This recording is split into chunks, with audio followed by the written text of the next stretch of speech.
Buenas tardes a todos. Voy a empezar por presentarme. Soy Miguel Ángel Salich, catedrático de la Universidad Carlos III, y aquí estoy hoy como coordinador de ISPARROB, que es la plataforma tecnológica española de robótica. Muchas gracias a todos por asistir a este webinario sobre robótica educativa en aulas TEA, que ha sido organizado por ISPARROB y por la Universidad Nacional de Educación a Distancia. Los asistentes, hay asistentes que están asistiendo a través de Zoom y hay asistentes que están asistiendo a través del canal de la UNED. Hoy vamos a tener 3 breves presentaciones y cuando terminen tendremos un turno de preguntas. Los que asisten al webinario a través del canal de la UNED podrán hacer esas preguntas por correo electrónico mientras se realizan las presentaciones, y los que estén asistiendo por Zoom pues podrán preguntar directamente al final. La primera de las 3 presentaciones la va a hacer María José Castejón García. María José estudió Ingeniería Informática en la Universidad Carlos III, es directora de calidad en Microlog, es una empresa dedicada a la tecnología y a la robótica para la educación, y colabora en el desarrollo de materiales, actividades y planes de formación en el área de robótica. Su relación con el trastorno del espectro autista proviene de su círculo más cercano, y mantener un contacto estrecho con niños dentro del espectro motivó su interés por promover la inclusión de este alumnado dentro de las actividades de robótica que se realizan en los centros educativos. Así nació el proyecto de robótica en aulas TEA en colaboración con el Centro de Formación del Profesorado Sur de Madrid, sobre el que se va a centrar su presentación. María José, cuando quieras puedes empezar. Hola, buenas tardes. Bueno, voy a compartiros mi presentación. ¿Me permitís un segundo?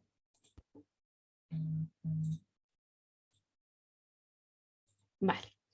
Y os cuento.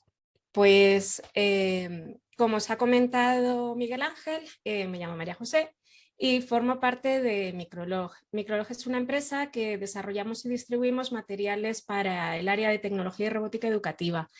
Llevamos trabajando más de 35 años y yo llevo aquí pues más de 15 fácilmente. Entre las muchas cosas que hacemos, una de ellas es realizar formaciones, y esas formaciones pues están dirigidas tanto para los profesores como para los alumnos. Cuando trabajamos con alumnos pues son talleres que hacemos dentro de los propios centros. Trabajando en los talleres pues empieza a surgir la duda de si vas a venir a darnos un taller, ¿qué hacemos con los alumnos de necesidades especiales? ¿Pueden estar en el taller? ¿No pueden estar? ¿Qué es lo mejor, ¿no? Nosotros siempre hemos apostado porque ellos estuvieran dentro de los talleres. Y es verdad que teniéndolos en los talleres hemos ido conociendo las distintas situaciones. En paralelo, pues como decía Miguel Ángel, me surge en mi círculo más cercano la posibilidad de interactuar de una forma muy continua con un niño TEA y su logopeda, y bueno, pues esa oportunidad me permite conocer más a fondo pues como pues las situaciones que tienes que convivir con un niño de estas características, y bueno, pues puedo ir probando cada una de las cosas que vamos haciendo, si funcionan, si no funcionan, si tienen sentido, qué sentido pueden tener, y así poco a poco pues vamos desarrollando distintas actividades. Claro, estas actividades valen para todos los niños, ¿las vamos a utilizar igual con todos los niños? Pues no, el espectro autista es muy amplio y los niveles de afectación y las áreas en las que cada niño está afectado son diferentes. Hay una cosa que siempre dejo muy claro, TEA no tiene cura, y lo mismo que no tiene cura, la robótica no es la solución, es una herramienta más que nos va a ayudar a potenciar determinadas fortalezas que tienen los niños, a trabajar sus debilidades. Es un elemento de integración y una oportunidad de motivación. ¿Y por qué digo esto de motivación? Pues porque un niño TEA tiene toda una tribu a su alrededor. Tiene docentes que durante toda la jornada lectiva están trabajando para que se incorporen, para que se pueda gestionar cualquier situación del aula, para que trabajen todas las necesidades que tienen. Y luego estamos las familias, que las familias estamos en comunicación con los docentes y todo lo que nos cuentan nosotros lo seguimos trabajando en casa, y ya de paso pues tengo terapeutas para que le ayuden en casa, y al final esos niños tienen una cantidad de trabajo muy grande. Podría deciros que es mucho más grande que la de niños de escolarización ordinaria, porque cuando tienes un niño de escolarización ordinaria, pues si el niño va, y todo funciona, pues todo funciona. Pero cuando tienes un alumno, un niño TEA, estás como muy centrado en asegurarte de que todo funciona, y al final tienen una carga de trabajo grande. En esa carga de trabajo tenemos picos de desmotivación, porque el niño ve que está siempre trabajando ciertas cosas y todos sentimos en momentos que estamos súper estancados. En ese momento de estancamiento, cuando metemos elementos de robótica, vemos como que vuelve a conectar con las actividades, aunque vayamos a trabajar exactamente lo mismo, pero el hecho de que haya un elemento robótico dentro de la actividad le vuelve a conectar con ello.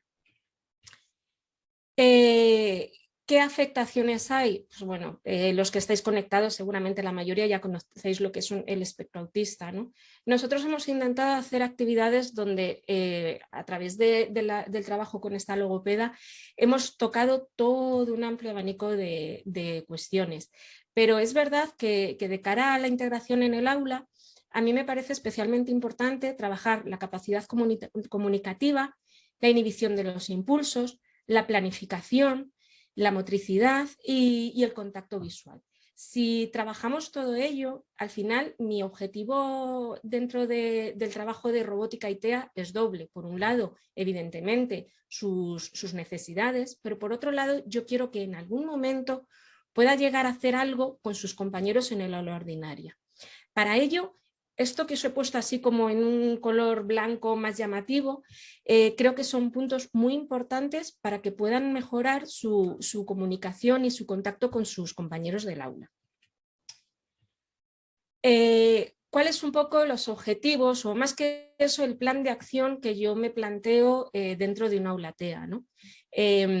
Creo que es importante el trabajo primero individual dentro del aula, para anticiparle ese material que en algún momento me gustaría emplear dentro del aula ordinaria. Esa anticipación es importante porque evito, aunque no lo evite del todo, pero es verdad que controlo dentro del aula en un nivel individual el primer impulso, ¿no?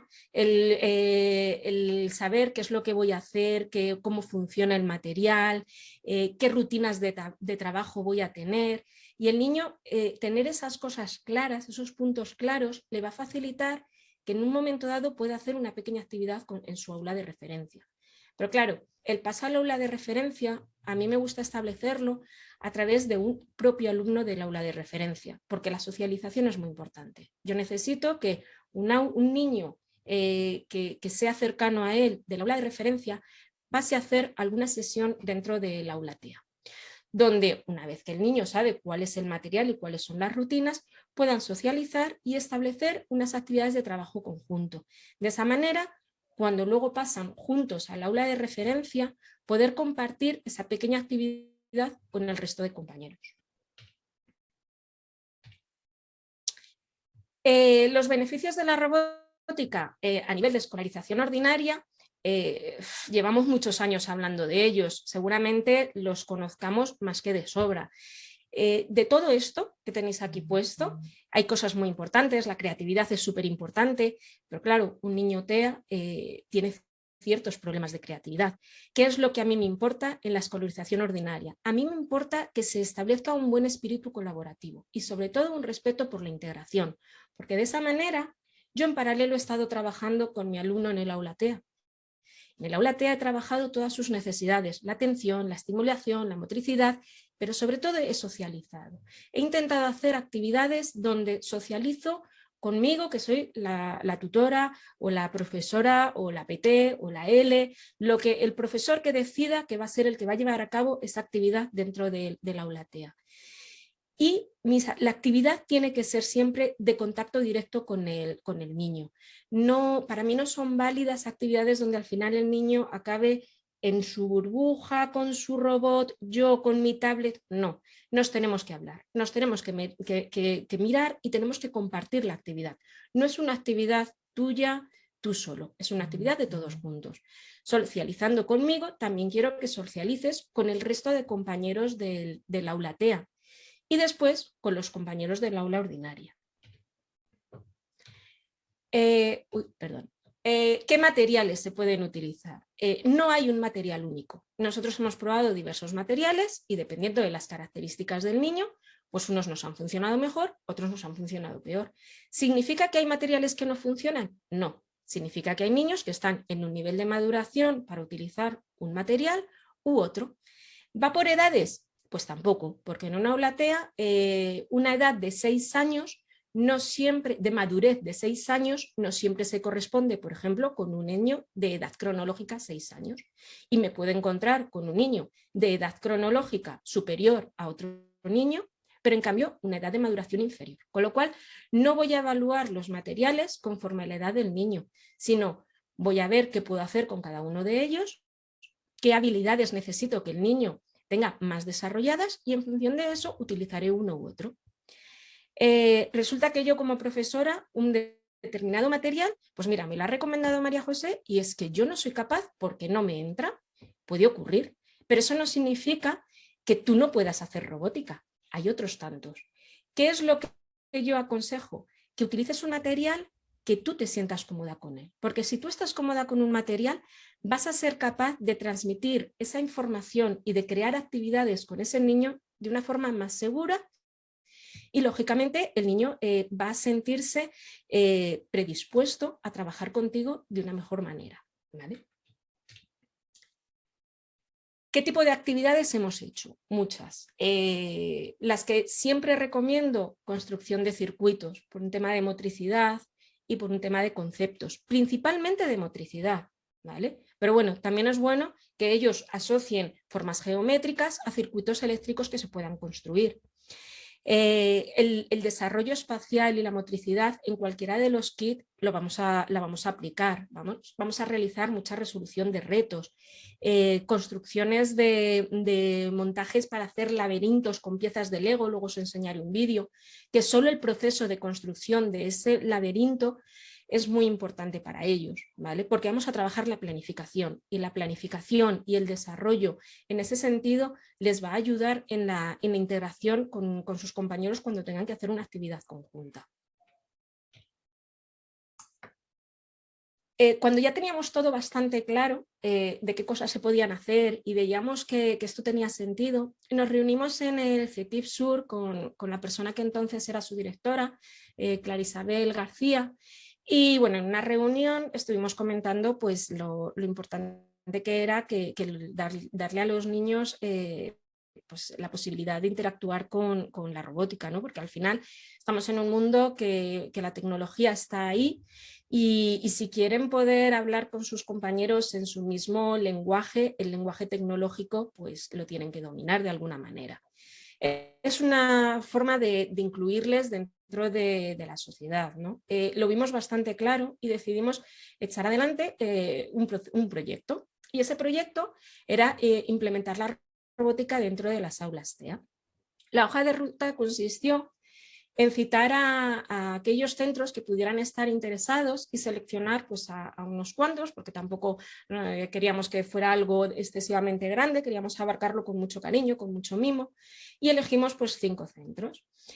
Nos citamos con esos 5 centros en una primera sesión donde se les presentaron 7 kits. Les conté pues, cómo funcionaban, qué actividades se podían hacer y compartí pues, mi experiencia con ellos y con alumnos TEA.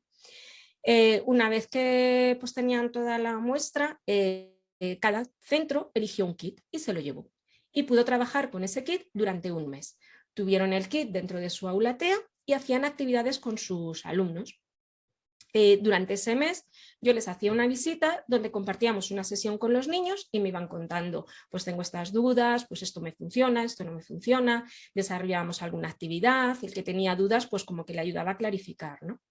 Pasado ese mes nos volvíamos a reunir en el CETIF y compartíamos todos los centros lo positivo, que eso siempre está muy bien, pero también lo negativo. Y lo negativo tenía como dos vertientes, ¿no? Por un lado, había situaciones que decían, imposible, es que no lo veo. Y entonces analizamos un poco el alumnado que tenía. Si era un alumnado con una inmadurez muy alta, pues había veces que teníamos que decir, pues es que el kit que te has llevado, efectivamente, todavía tus niños no están maduros para él. Y en otros casos, el problema era un reto realmente, es decir, el niño se le había planteado un kit para el que podía seguir desarrollando, podía seguir avanzando en sus habilidades hasta conseguir superarlo, pero lógicamente su nivel de frustración es bajito y hay que controlar esas frustraciones, ¿no? Pues bueno, establecíamos actividades más pequeñitas que pudieran ayudarles en el desarrollo de la actividad, desgranándolas en pequeños problemas, ¿no? El kit se lo llevaba a otro centro y lo probaba y veíamos si salía adelante, ¿no? Bueno, pues así estuvimos durante 6 meses. Un mes de trabajo, una sesión que compartíamos en el CETIF. Otro mes de trabajo, una sesión que compartíamos en el CETIF. Pasados esos 6 meses nos reunimos, hicimos una sesión global y bueno, pues llegamos a la conclusión de que la mayoría de los centros y de los alumnos pues le habían sacado provecho a la robótica. Y decidimos al año siguiente continuar, con la mala suerte de que llegó la pandemia. Nos confinaron y ya pues la parte de visitar a los centros pues se tuvo que suspender, ¿no? Y dejamos sesiones de formación, ¿no? Se han hecho cursos de formación a través del CETIF durante toda la pandemia, pues para compartir todo esto, seguir enseñando los kits y seguir trabajando de una manera a nivel de profesorado dentro del propio CETIF. ¿Qué experiencias hemos realizado? Yo os voy a contar una en concreto y 4 un poco por encima. Esta que os cuento en concreto la hicimos en uno de los centros que colaboraron en el proyecto inicial. Era un alumno de quinto de primaria cuyo interés restringido era el celo. Todo su interés era pegar cosas con celo. Era verbal, pero no tenía, o sea, tenía dificultades comunicativas. Es decir, él hablaba, pero muchas veces lo que te estaba contando no correspondía al 100% con lo que te quería decir. Es decir, tenía problemas de expresión. La actividad que les planteamos fue, le dimos al niño cinta adhesiva negra, porque era su objeto de interés, ¿no? Y entonces tenía que hacer un circuito recorrido con un inicio y un final. Y le dimos un coche muy fácil de programar que tenía que programar por tramos, ¿vale? Para que siguiera este recorrido. En esa programación no me valía una programación de un sensor que sigue una línea, no. Lo que yo quería era que estimara tiempos y distancias. Eso para él estaba muy capacitado, o sea, le resultaba muy fácil hacer esas estimaciones, pero lo que le costaba era contarme. Y yo lo que quería era, por cada tramo me tienes que contar qué has programado, si es lo que hace el robot y si no es lo que hace el robot, cuéntame qué es lo que hace el robot, ¿no? Y así poco a poco íbamos creando un discurso de todo lo que él había hecho y de todo lo que hacía el robot. Al final la actividad salió adelante y para él fue muy positiva porque conseguimos potenciar esa capacidad comunicativa y sobre todo que había momentos en los que él intentaba ya directamente no hablar, o sea, no le gustaba comunicarse porque sabía que le suponía un esfuerzo, pero como sí le gustaba programar y sí le gustaba ver al robot desplazarse por los circuitos que hacía por la cinta adhesiva negra, encontraba una motivación para conversar conmigo, ¿vale? Igual que os cuento esto, os cuento otras actividades como esta, donde el niño lo que hace es un piano con materiales conductores, en este caso son unas hojas de una planta.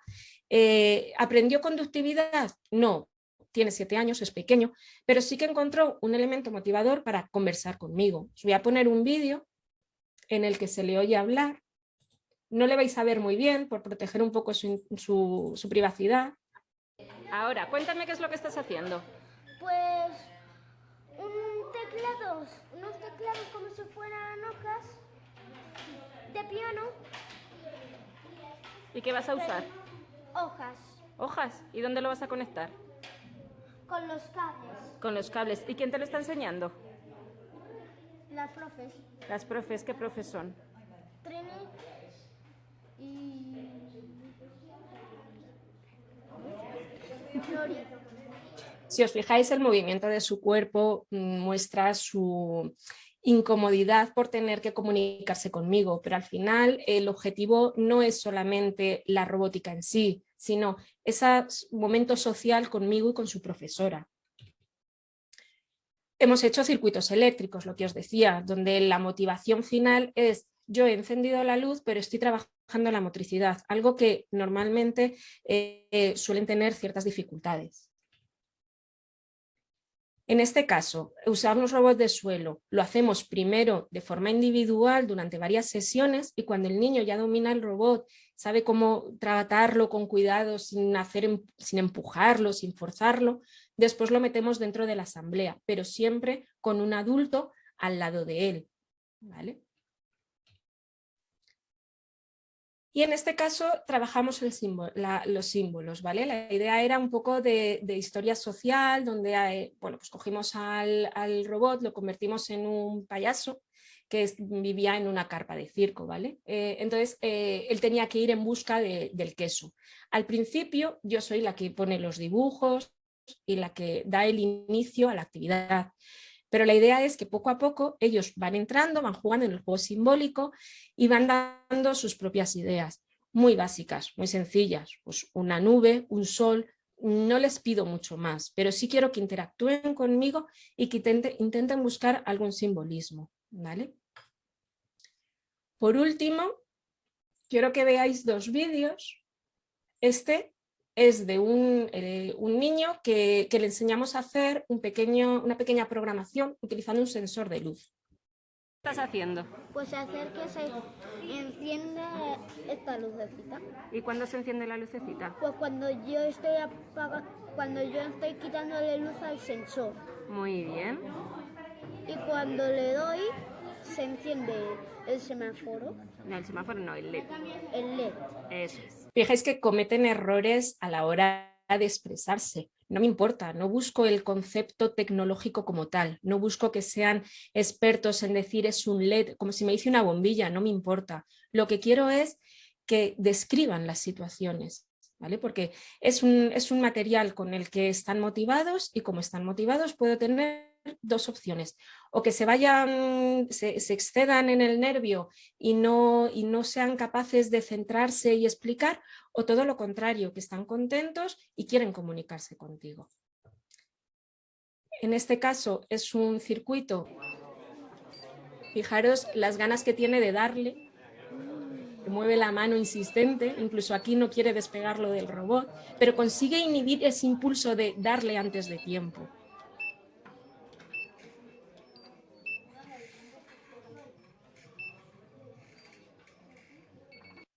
Y por último, os he hablado de laberintos. El objetivo de los laberintos es el control del propio robot. Yo lo que busco es que el niño se coloque en algún punto del aula. Al principio lo tienen que gestionar colocándose detrás del robot, porque la orientación espacial les cuesta. Pero llega un momento en el que, sentados en un punto del aula, son capaces de dirigir el robot.